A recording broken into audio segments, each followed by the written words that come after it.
សួស្តីបងប្អូនទាំងអស់គ្នាថ្ងៃនេះជាថ្ងៃទី2ដែលនេះខ្ញុំមកលេងផ្ទះមីអូនហើយថ្ងៃនេះគឺពិសេសចង់នាំបងប្អូនទាំងអស់គ្នាទៅជីកដលងទៀនដោយសារសល់មិញគឺមីអូនបានស្ងោរឲ្យនាងខ្ញុំសាកញ៉ាំរួចរាល់ហើយ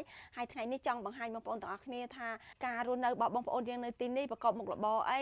មានអីគេខ្លះអញ្ចឹងខ្ញុំចង់មកបង្ហាញបន្ថែមទៀតអញ្ចឹងណាថ្ងៃនេះគឺខ្ញុំផ្ដោតមុខរបរគាត់គឺទៅជីកដលង4ខែនេះគឺយើងទៅជីកដលងទៀនយកមកលក់ហើយឥឡូវហ្នឹងគឺខ្ញុំចង់ចុះទៅផ្ទាល់នៅចិត្តហ្នឹងមានដែរទៅថតសកម្មភាពមួយចំនួនដែលគាត់ជីកដលងយកមកលក់ហើយនឹងគាត់ជីកបែបណាហើយដើមដលងហ្នឹងវាមានវល្លិបែបម៉េចស្លឹកបែបម៉េចអញ្ចឹងចង់ឲ្យបងប្អូនទាំងអស់គ្នាទៅតាមដានជាមួយនឹងខ្ញុំដែរដោយសារលើកទី1ដែរដែលនាងខ្ញុំបានញ៉ាំដលងទៀនឆ្ងាញ់ណាបងប្អូនចាអញ្ចឹងក៏ចង់ដឹងថាដលងទៀនហ្នឹងវាមានដើមបែបម៉េចដែរអញ្ចឹងចង់បង្ហាញបងប្អូនទាំងអស់គ្នានៅក្នុងវីដេអូនេះអញ្ចឹងក៏ចង់នាំបងប្អូនទាំងអស់គ្នាទៅស្គាល់ក្រៅពីការងារស្រែចម្ការរបស់គាត់ក្រៅពីយើងជីកដលងយើងក៏មានម្ហូបផ្សេងទៀតនៅតំបន់គាត់ធ្វើឲ្យញ៉ាំដែរបងប្អូនថ្ងៃហ្នឹងថាអីគេអូនទៅកាប់ចុងផ្ដៅបុកជាមួយនឹងប្រហុកជូរក្រងខ្ញុំមកដែរចាំសាកទាំងអស់គ្នាបងប្អូនចាឥឡូវនេះយើងទៅជីកដលងសិនចាតាចារត់ទៅជិះនេះម៉ាក់ទៅមុខចេះវិញចា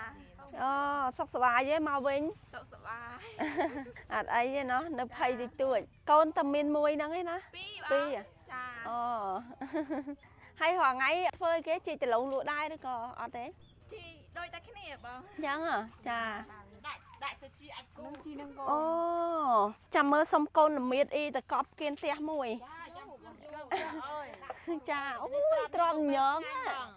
អូយដីយើងនៅស្រុកស្រែចម្ការគឺដាំដំណាំអញ្ចឹងបងប្អូនមានគ្រប់មុខមានត្រប់មានជីមានល្មៀតមានអីចឹងចាស្លឹកល្មៀតនេះ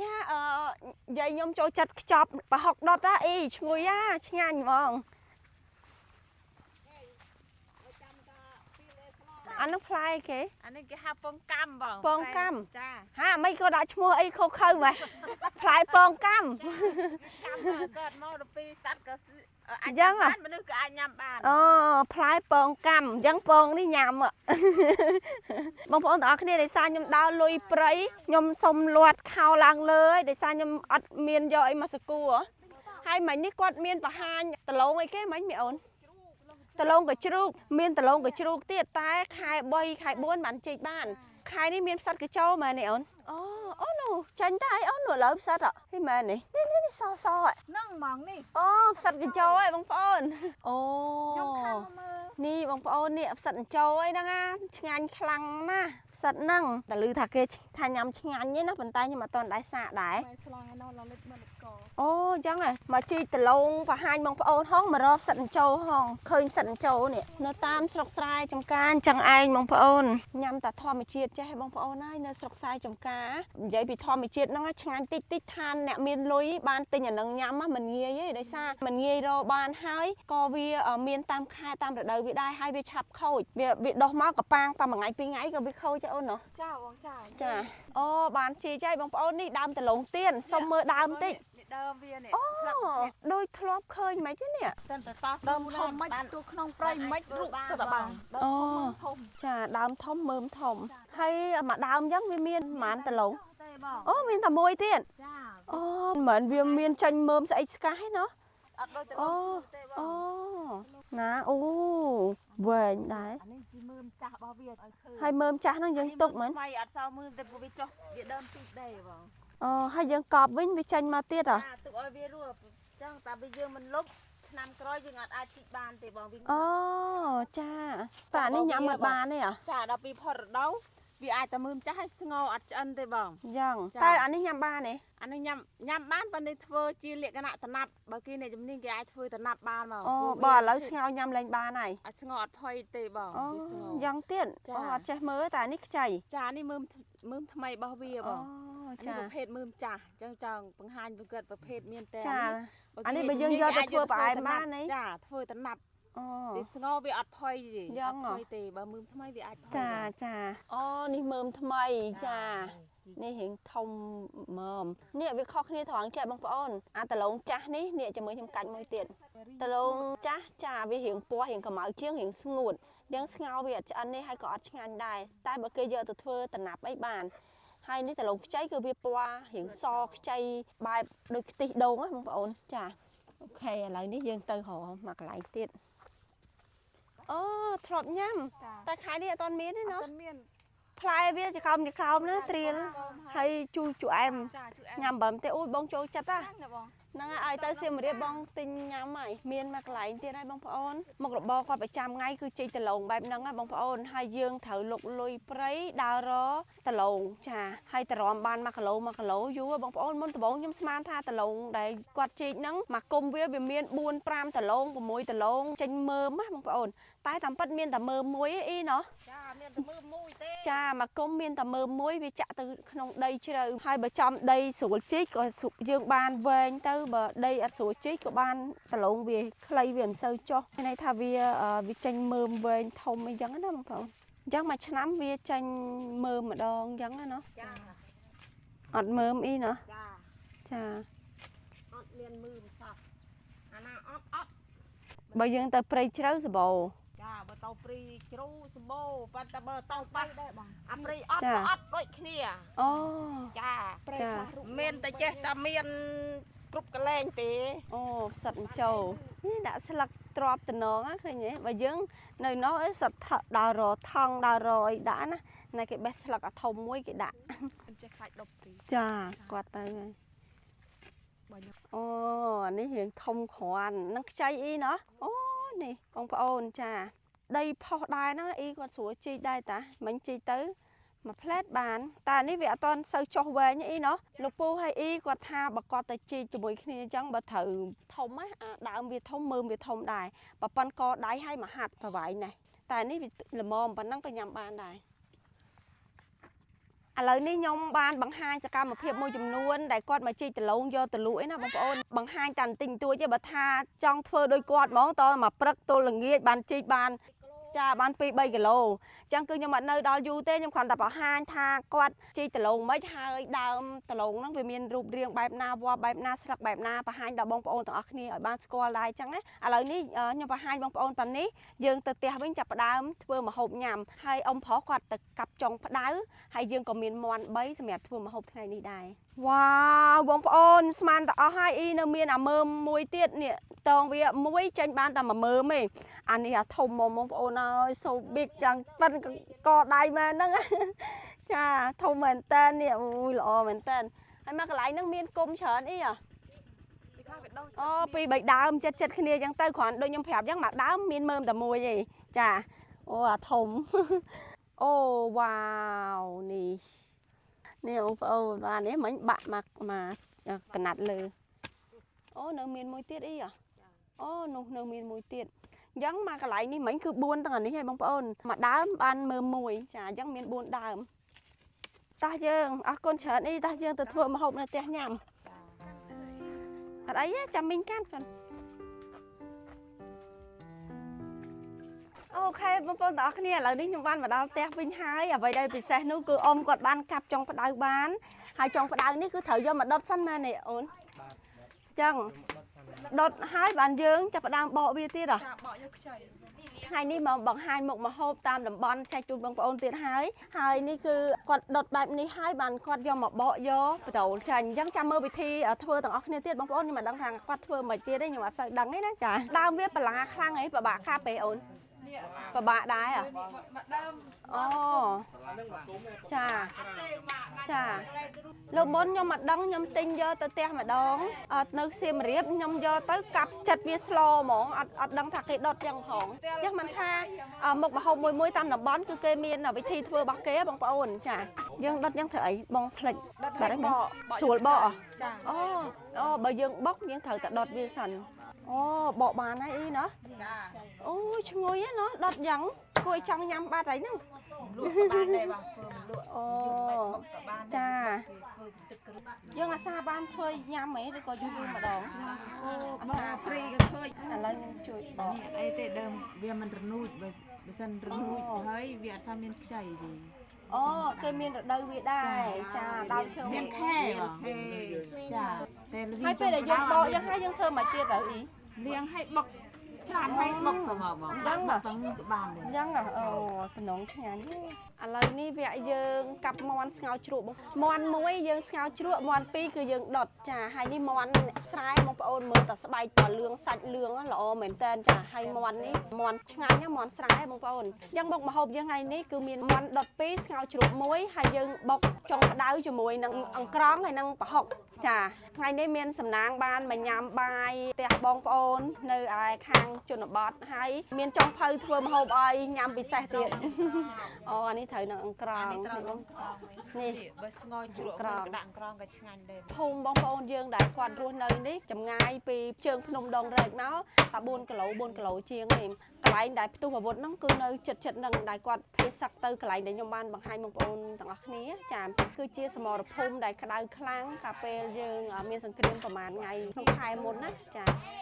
បងប្អូនយើងនៅទីនេះគឺគាត់ភៀសទៅទាំងអស់ដល់ពេលគាត់ត្រឡប់មកវិញនេះគឺគាត់អត់ទាន់បានធ្វើការរកស៊ីអីកើតទេគាត់បានដើរជីកត្រឡងចិត្តហ្នឹងយកលក់អញ្ចឹងបងប្អូនអញ្ចឹងក៏នៅពិបាកតែគាត់ក៏អរគុណដល់បងប្អូនសប្បុរសជនទាំងអស់ដែលបានជួយអង្គជួយអីគាត់ពេលគាត់មកវិញគាត់នៅសល់អង្គសល់អីញ៉ាំអញ្ចឹងណាបងប្អូននេះគាត់តែបង្ហាញត្រួសស្ងោរជ្រក់មាន់និងដុតមាន់ចែកជូនបងប្អូនទេប៉ុន្តែមុខម្ហូបដែលខ្ញុំបង្ហាញច្បាស់នោះគឺមុខម្ហូបមួយនេះបងប្អូនចា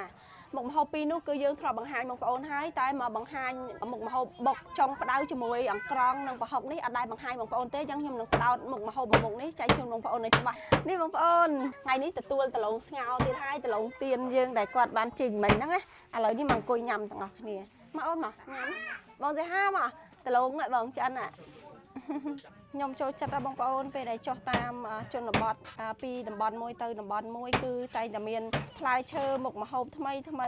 យតែម្ហូបធម្មជាតិផ្លែឈើធម្មជាតិគឺខ្ញុំចូលចិត្តមែនតើចាឥឡូវនេះគឺខ្ញុំបកសបកវាញ៉ាំជ្រលក់ស្ករទ្រាប់ពោះបន្តិចសិនតិចទៀតយើងញ៉ាំបាយតាមពិតទៅទុកពោះញ៉ាំបាយនេះម្ហូបសុទ្ធតែឆ្ងាញ់តែឃើញដលងចង់ញ៉ាំញ៉ាំផុសស្ងោរឆាប់ឆ្អិនណាបងប្អូនតែមួយផ្លែឆ្ងាញ់ខ្លាំង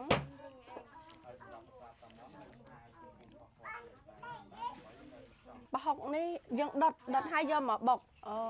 យើងចាយ៉ាងមិនឈ្ងុយអីណាចា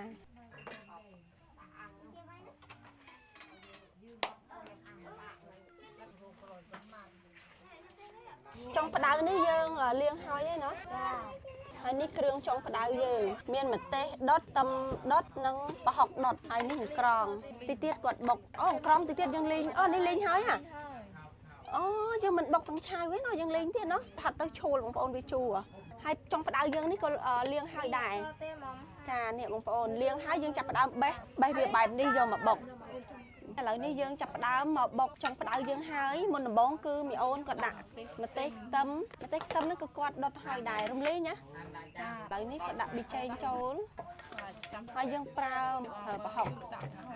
ចាហើយយើងប្រើស្ករប្រើបងចាប់បុកនេះស្អិតសិនអូចាអូយថ្ងៃនេះបានមកញ៉ាំមុខម្ហូបខាងមីអូនជួភ្នំដងរែកមើលទៅតំណងឲ្យគួរឲ្យចង់ញ៉ាំហ្មងណានិយាយទៅឲ្យតែម្ហូបធម្មជាតិគឺចូលចិត្តណាស់បងប្អូនយើងបេះវាឬបុកជាមួយយើងយកបិទវាកាត់អាខ្ចីដាក់អូខ្ចីដាក់ចាឥឡូវនេះយើងដាក់ស្ករចូលអូយលើកទី1ខ្ញុំញ៉ាំម្ហូបហ្នឹងបុកប្រហុកចុងផ្ដៅណាតែឥឡូវយើងចាប់ផ្ដើមដាក់ចុងផ្ដៅហើយប្រហុកយើងដាក់តាមក្រោយយើងចិតយកតាខ្ចីណាចាយើងចិតដាក់ត្បាល់ហ្មងបន្ទាប់ពីគាត់កាត់ចុងផ្ដៅដាក់ចូលហើយដាក់គ្រឿងផ្សំហើយគឺគាត់ចាប់ផ្ដើមបុកច្បល់ចូលគ្នាដាក់អង្ក្រងហើយនឹងប្រហុកចុងក្រោយគឺជាការស្រេចទេបងប្អូនអញ្ចឹងចាំភ្លក់ជាមួយនឹងខ្ញុំទាំងអស់គ្នាឥឡូវនេះចង់នាំបងប្អូនមកមើលមុខម្ហូបមួយមុខទៀតខ្ញុំមិនដែរដុតមាន់ដាក់ដើមចេកទេបងប្អូនចាលើកទី1ឯនេះព្រោះខ្ញុំធ្លាប់តែដុតមាន់ដាក់តយ៉ងចេកដាក់ស្ពៃក្តៅបូកគោហើយនឹងដាក់ខ្នោហើយនេះខ្ញុំមិនដឹងខ្ញុំភ្ញាក់មែនតើតែបងសាហាគាត់ដឹងហើយបងសាហាបងធ្លាប់ញ៉ាំហ៎អញ្ចឹងឆ្ងាញ់អត់បងខ្ញុំធ្លាប់តែស្លម្ជូរឯងបងប្អូនដើមចេកឥឡូវនេះមកដុតមាន់ចាំមើលពិធីដុតមាន់ហើយនឹងមកភ្លក់ជាមួយនឹងខ្ញុំទាំងអស់គ្នាចា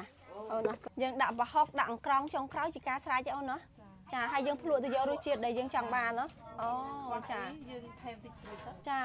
នេះឥឡូវនេះគឺចាប់ផ្ដើមវគ្គដុតមាន់ម្ដងគឺដើមចេកគាត់រៀបពីក្រោមហើយសាច់មាន់គឺគាត់បានប្រឡាក់គ្រឿងតិចតិចយកមកតម្រៀបនៅទៅលើដើមចេកចាមាន់នេះមាន់រៀងខ្ចីដែរប្រហែលជា5 10 20នាទីឆ្អិនល្អហើយណា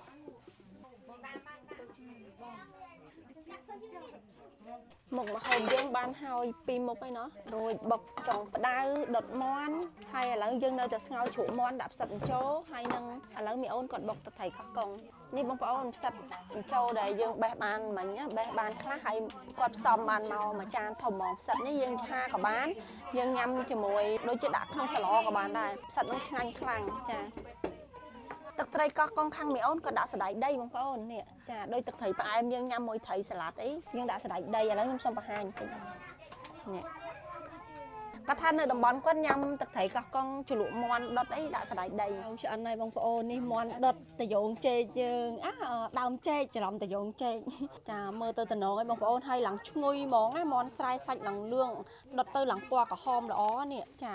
អូមួយចានទៀតហើយចាហើយនេះគឺដើមចេកយើងដែលដុតហ្នឹងហើយកន្លែងណាចាស់គាត់យកចេញដាក់ខ្ចីគាត់ថាខ្ចីឆ្ងាញ់ណាបងប្អូនដើមចេកនេះឥឡូវនេះគឺមុខម្ហូបយើងបានឆ្អិនរួចរាល់ទាំងអស់ហើយចាដូចនេះគឺបុកចុងផ្ដៅហើយនេះគឺស្លស្ងោរជ្រក់មាន់ហើយនេះគឺមាន់ដុតយើងញ៉ាំបាយថ្ងៃត្រង់នេះជុំគ្នាចានឹងមាន់គាត់កាត់ដុំទូចៗកុំឲ្យយើងពិបាកញ៉ាំពេក2ចានចាំស្រាប់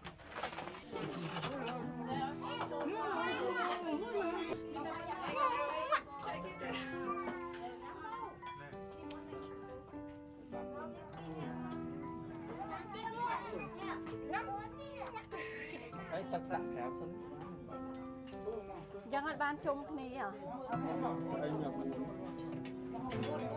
អោរៀលអីយាយភាសានៅហើយយាយដាក់ហើយយាយដាក់ស្ករអើយអាដងទៅបង